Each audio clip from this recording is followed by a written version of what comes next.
and welcome back to my channel. Today I'm going to be spilling the tea on how much our kitchen cost. When we were looking to plan our extension and redo our kitchen, I had no idea on what things would cost, so hopefully breaking this down, if you're planning on doing the same, will give you a little bit of an idea of how much to budget for. We did have an extension done, which is a whole separate cost. If you want to know a little bit more about extension costs, leave a comment and I can make another video on that. So we extended 5 years ago. So these prices, I would probably say add 10 to 15% on top.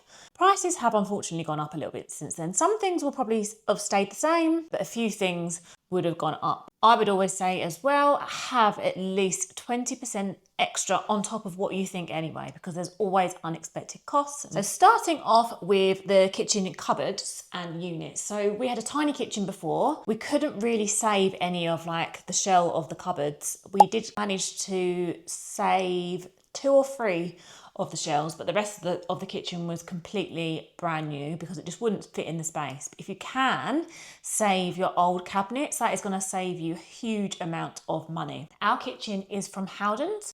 It is the Fairford Dove Grey range and Fairford Graphite. Our kitchen units come to 7,500, so that is for the whole back wall and then the kitchen cabinets on the island. The Quartz countertop, and we went for a waterfall island, so it goes over both sides.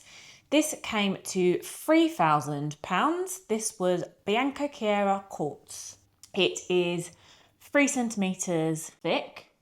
And then we also went for the upstand, a very small upstand at the back along the kitchen wall. In an ideal world, looking back now, I probably would have had the Quartz run up the back of the Splashback as well. I'll come on to that in a second. Learned from my mistakes now. So I would 100% recommend, if you're going to get the Quartz, get it to go as your backsplash. Because it is white and it is Quartz, but I have never had a stain that I can't get out. The pink stuff, if you've not used the pink stuff, where have you been? It is amazing.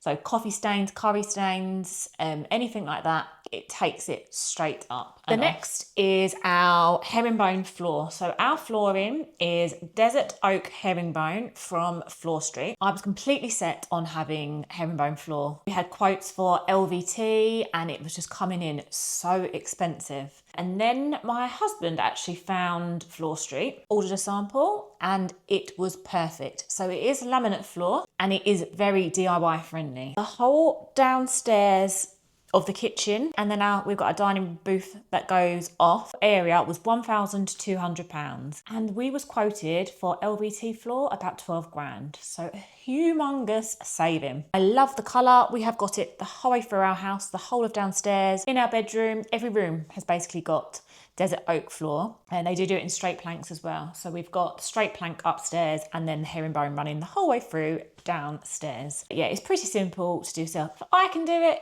you can do it. Now on to the splashback. So originally we had the herringbone tiles, which are real marble, the whole way along the back, including behind the hob. Everyone was like, they will mark, they will stain, and they did. The backsplash part behind the hob constantly getting stained because they're marble. They're really hard tiles to clean. And then we also had a little bit of cracking with settlement of the extension. The tiles slightly cracked. So what we've done instead is we removed the tiles just from the backsplash and put a glass panel there instead. So it's really easy to wipe clean. It is the same colour as the tiles, so it blends seamlessly. But yeah, in hindsight, I would have preferred to probably have had the Quartz running up from the hob and then had the tiles either side. It's amazing what adding some tiling can do. So even that, a lot of people think things like that can be done later on. In my opinion, they're a priority because it really did give the kitchen that finishing touch. So now I'm going to give you a quick tour around the kitchen of how we have laid it out. Over here in the corner, we have our fridge and freezer. We have our microwave and oven, and then we have the hob. Over in the far corner, we have got a larder cupboard, which is all, how tidy is it? Not too bad. Where we keep all of our food. And then this one is random bits and bobs and our boiler, which takes up a lot. I can't even show you. It's too bad. It's too messy. On the island, we have, this is a bin, and the furthest one is a bin. So recycling and like food waste goes in that one. Here is our dishwasher. This cupboard under the sink. The hot tap does take up a lot of the room in this cupboard. And then these are all crammed full of baking trays, pans and things like that. Utensils, so cutlery, knife and forks, tea towels, cling film, tin foil, all those little bits. All three of these cupboards are drinks, extra pans, Pyrex dishes, all those kind of things. I do have a cupboard there that I keep all my vases and things in. And then I've set up a little coffee and tea station. So we've got mugs and cups in this one here, plates and bowls in this one here.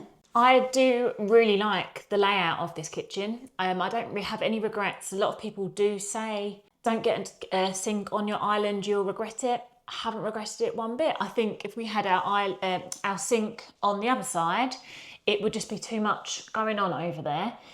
And when we were designing it, we had to work with the space that we had, obviously, and where the plumbing was going to be and everything like that. But it's kind of like in a triangle shape. So sink, oven, hob, dishwasher. So it's all in one section, which works. I like that. You haven't got to walk too far if you're rinsing food and then bringing it back over to the counter. We've got plenty of countertop, which was an absolute must for us. We only had a tiny little space to cut up food and prepare food before, so now we've got plenty of space.